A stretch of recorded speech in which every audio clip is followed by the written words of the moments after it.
every rejection, every disappointment has led you to this Hey, moment. I'm Jesse, and I'm here to provide you with a bit of context for the upcoming flow skating video. It starts with the clothes that I'm wearing. I somehow ended up with a lot of clothes that are just brown, and I thought it would be funny to wear the full brown outfit together with my Powerslide Nexts because they're the brown edition 125s. The frames that are on them now are the Kizer Flux. As I was going over the setup, making sure everything was set up correctly and also switching it from a rockered setup to a flat because it has like rockerable axles, I realized that all of the axles were in backwards. Notice that there's a little bit of a raised edge, like right there. That is supposed to go up against the bearing right here. This one rolls nicely, whereas the rest of the wheels don't roll at all. So I'm pretty sure that these are supposed to go in on the inside here. I've been putting them in on the outside. No wonder I wasn't getting any roll. I just thought that I was missing like frame spacers or something. No, the freaking axle spacers were in the wrong way. No wonder I never enjoyed skating this setup. But for today I had so much fun. Check it out.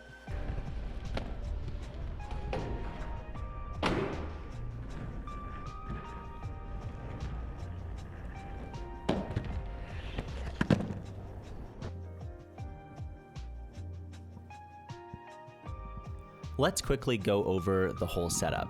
I'm riding the Powerslide Next with the Kizer Flux frame, the Flying Eagle liner, and the wheels are the 90mm rollerblade wheel kit that includes the bearings and spacers. My first impression when I put these skates on was that I was way more confident immediately than I thought I would be. I was expecting that kind of on-rails feeling that you get when going from rockered to flat.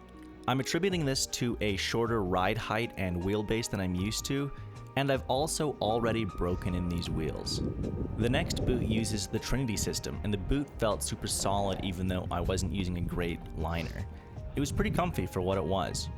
Everything felt solid and connected. I felt great jumping. The shocks from landing and shocks from the road felt pretty dampened, but I also didn't feel like I was losing any power while I was pushing. It was stable. I didn't feel fatigued while I was skating distance like I do on my rockered 100 endless frames. Everything about this setup gave me a lot of confidence. Maybe too much confidence, because my camera falls out of my pocket and I smash it. Smashed. What the hell is that, man? What a nightmare. I see a piece of glass in there. I wasn't even recording. Thankfully, I've already learned my lesson when it comes to smashing the lenses on the Insta360. I had lens guards on the camera and more at home. I even got lucky and smashed the side of the lens that already had a scratch on it. The camera is fine, but unfortunately a lot of the footage is marred by this stupid tiny shard of glass that you'll see floating around in there. It's kind of annoying, but at least next time the footage should be cleaner than it's ever been.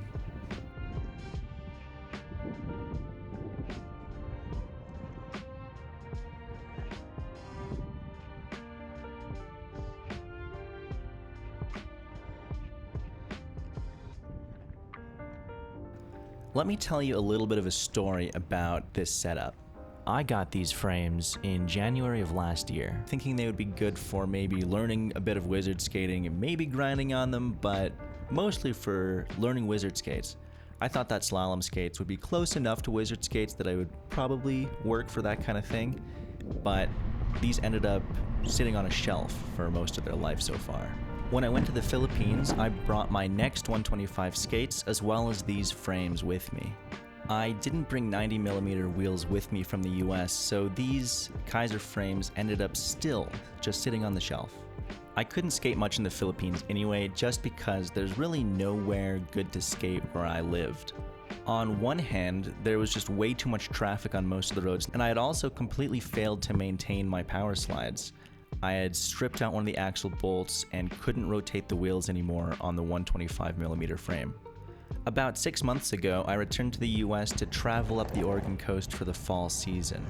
While I was here, I ordered 90mm wheels and bearings, but unfortunately, I mistimed the delivery and they arrived one day after I had to fly back to the Philippines.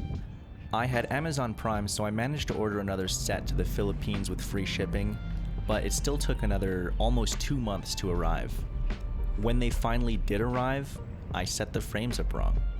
Since I returned to the US about 2 months ago, these skates have just sat on a shelf.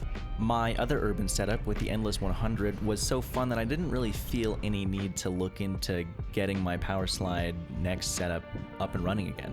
One of the other inspirations for setting this back up was watching the mushroom blading guys do just amazing things with Aeon 80s and Roach's retros.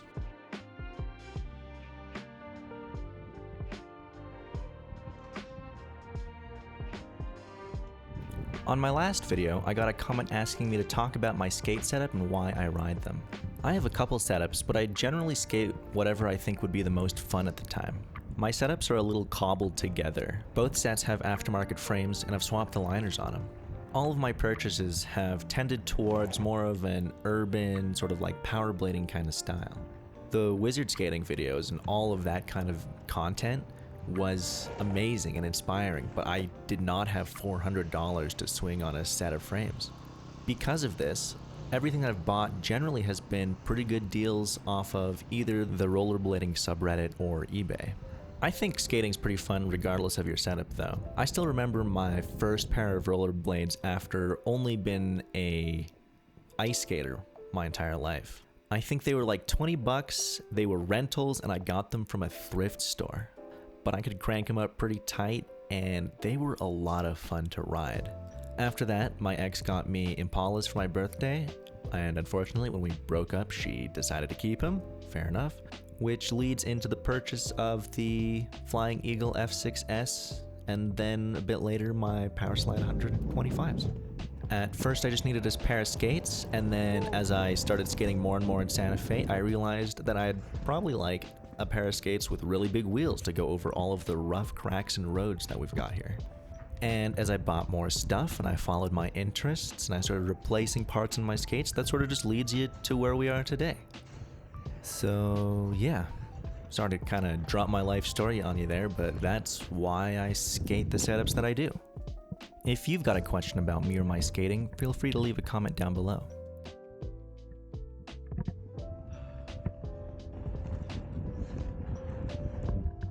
In this clip, I hit a gap that I've always been a little too nervous to hit before.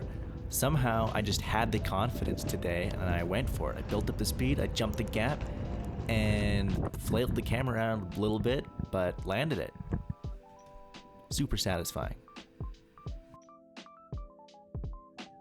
Let me know what you thought about this format. If you liked what you saw, leave a like, and if you want to see more from me, consider subscribing.